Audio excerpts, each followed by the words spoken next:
Well, we're up to part 34 of the emergency storage shed clean out series. That's 34 weeks in a row. Still going strong. It's Tuesday today, so we should get this episode up this week. I'm doing a scrap run in a couple of days' time, so look out for that one.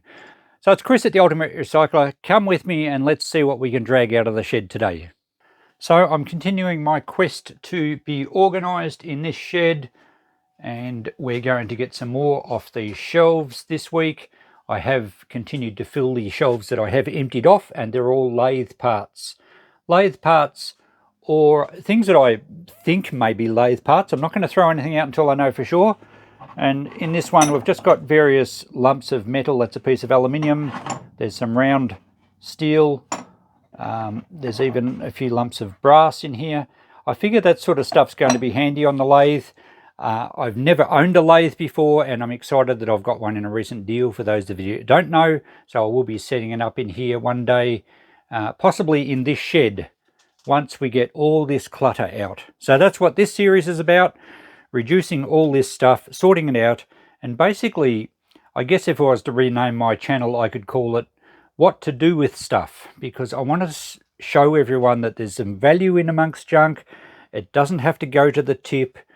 Very little of it should end up in landfill, and I do have a complete mixture of everything in here because I clean out deceased estates, I clean out other people's sheds, and oh, you know what? I've just spotted this, and I was looking for a big ammeter.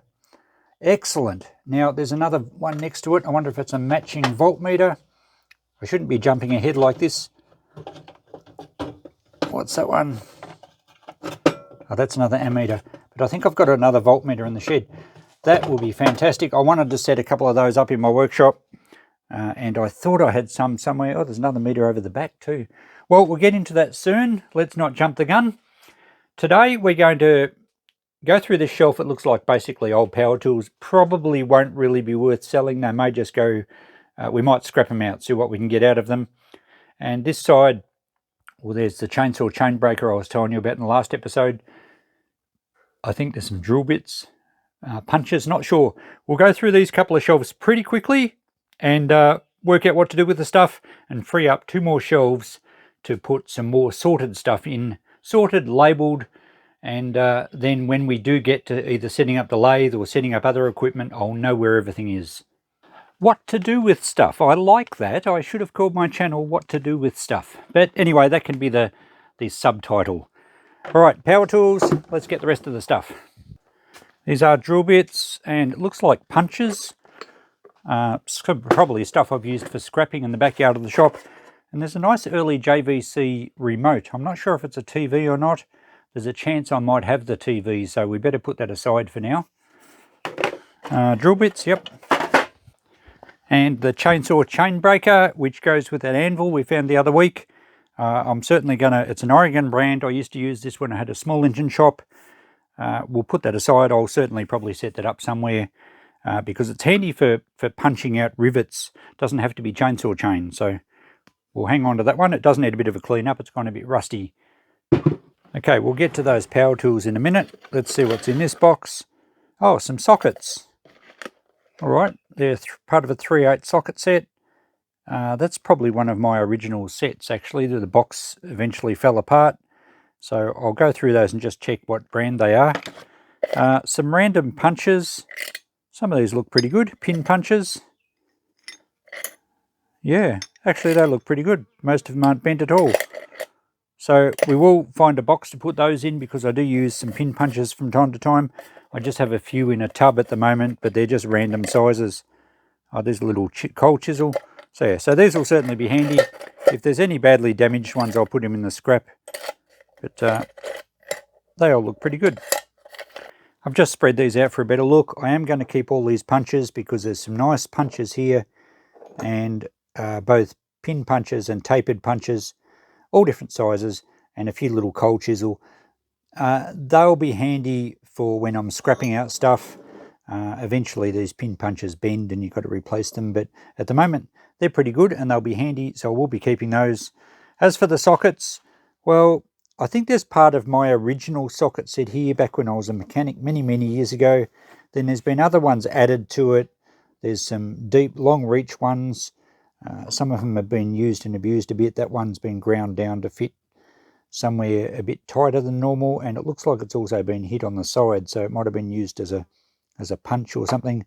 So a couple of these 3/8 to 1/4 inch adapters and the driver. I'm not going to keep them. I've got a good Sid Chrome set at the moment. If I need a second set, I'll buy a second set. I think I will keep the universal joint because I haven't got one of those, and the extra extension, because sometimes it's always handy to grab another extension to reach a bit further. So I'll hang on to those two.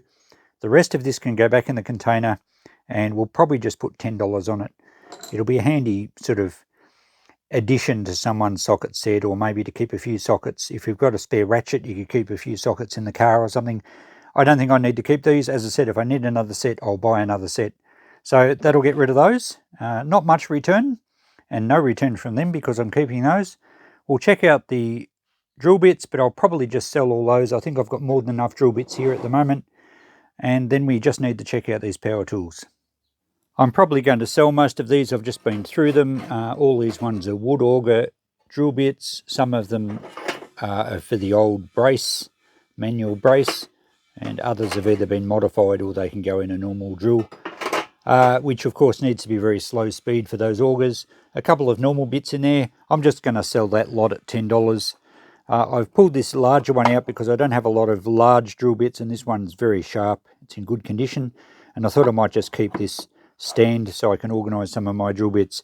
I will go through them at some stage and cull a lot of them. I don't need to keep so many, but that's what I'm doing with those. We'll get another $10 there. And now for these power tools. I do get a lot of older second-hand power tools out of people's sheds.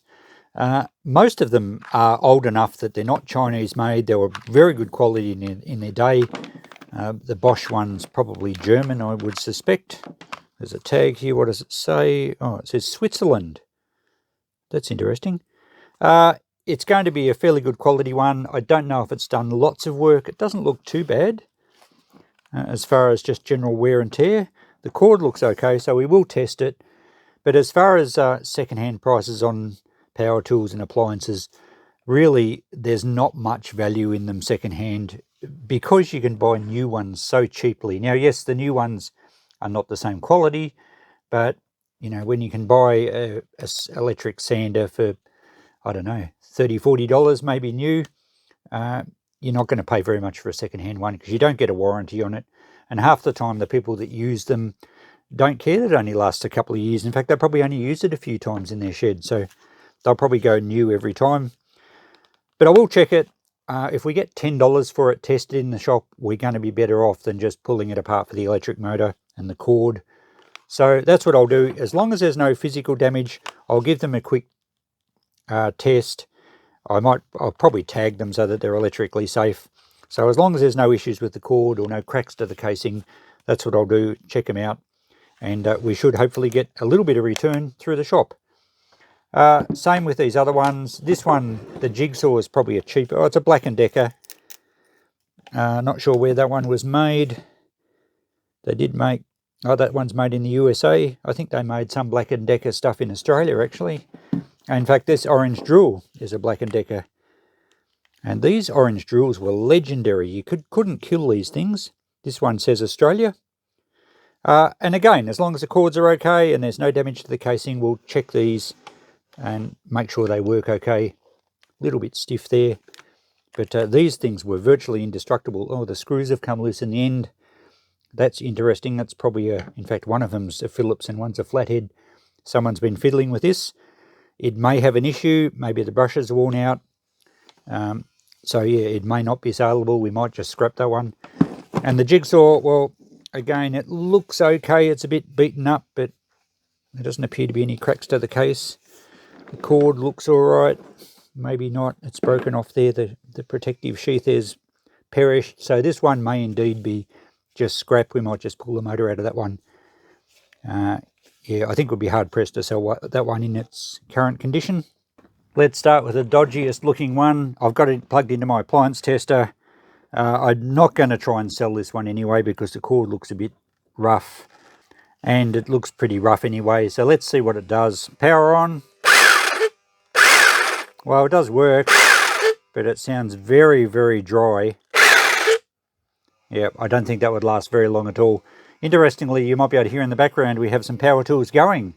We've got some guys putting a gate in our fence at the moment, so please excuse the noise. Let's scrap that one out and we'll see what value we get out of that. We've got the cord and the electric motors, probably all of any value. We'll do that one shortly. Let's try the drill. Now I need to work out why these screws were loose in the back here. But let's check the cord first. Make sure there's no cuts or nicks in it. The plugs, the wire's pulled back a bit, which isn't actually, well, it's probably still safe, but I can't actually pass it as far as the tag and test tag goes with it like that, and I'm not going to spend the time putting a new plug on it. I will just plug it in and see if it works.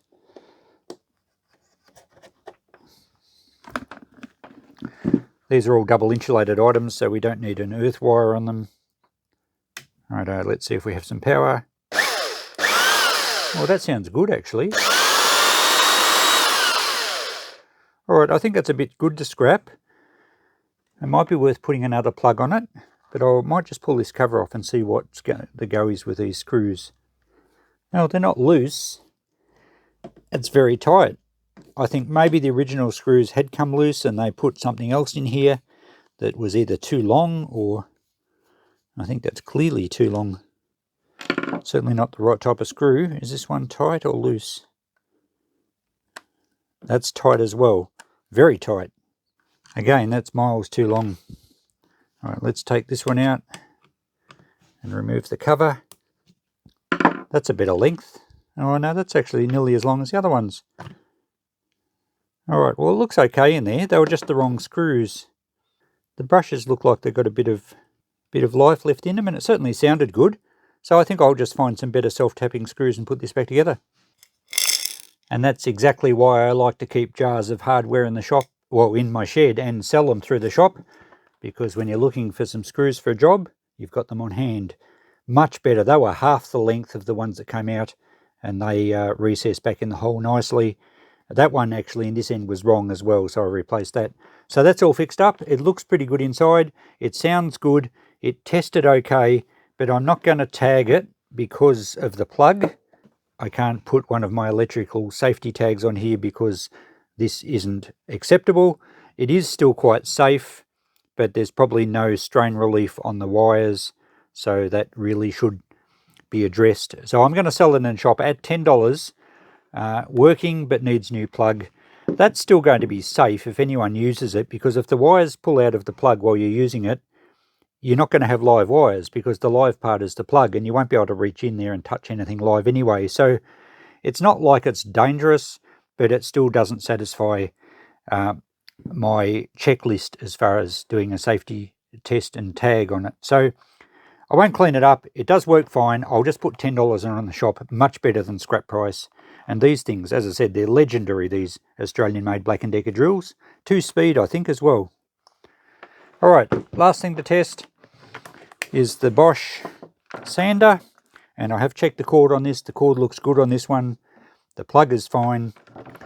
There's no damage to the case. Let's plug it into the tester and see what sounds it makes. Oh, nothing. Oh, hang on, we'll turn that tester on.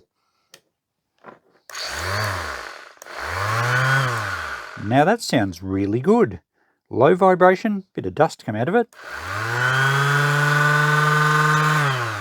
I think that's a very good sander.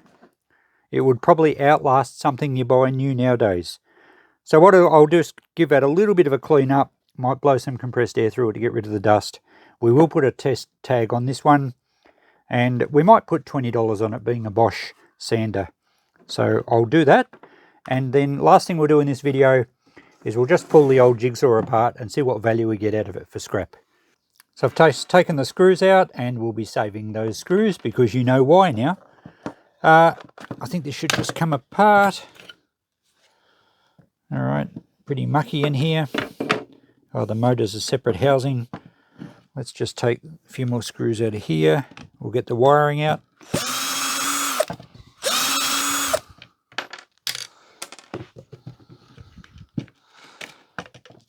And we have the switch that was working, so we'll take that out as well. I do keep appliance switches. They don't take up much room, and I can just have a little box of them. And quite often I do a repair on a power tool because the switch is no good, and if I've got a good supply of working switches, it saves me buying new parts. I think those wires are just the push in. I think you've got to put a pin in there to release them, or a little metal probe. It's just a spring-loaded clip. There we go. So there we go. We have a working Black & Decker trigger switch. We'll just file that away in our box of spares. The cord isn't worth saving, so we'll chop the plug off.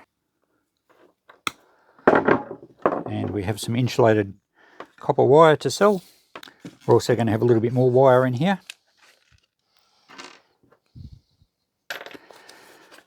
There's the rest of that housing. Now we'll get the motor out. That could nearly go straight in electric motors like it is. In fact, I think we'd get away with that, save us a bit more dismantling time. Chop those wires off, and we'll put that straight in our electric motor bin. But we'll weigh these up and just see what value we've got. And this can go in my box to go to the e-waste transfer station. And that brings us to the notepad part of the video. Let's quickly scan around what we've got. Electric motor and insulated copper wire for scrap.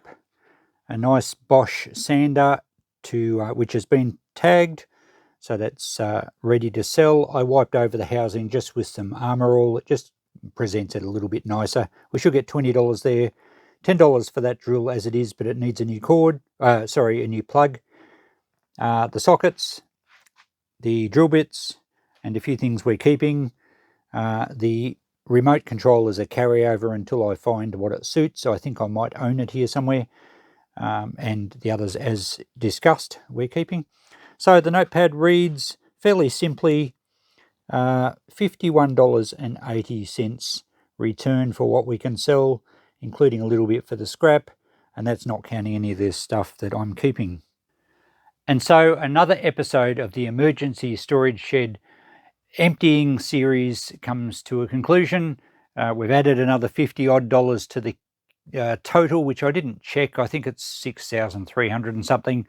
Getting up there. You will notice there was no, I don't think we put anything in the bin from this lot other than maybe a couple of little bits of rubber or something. So virtually no landfill. Another hopefully good lesson on what we can do with stuff. Thanks for watching, guys. We'll catch you in the next video. Bye for now.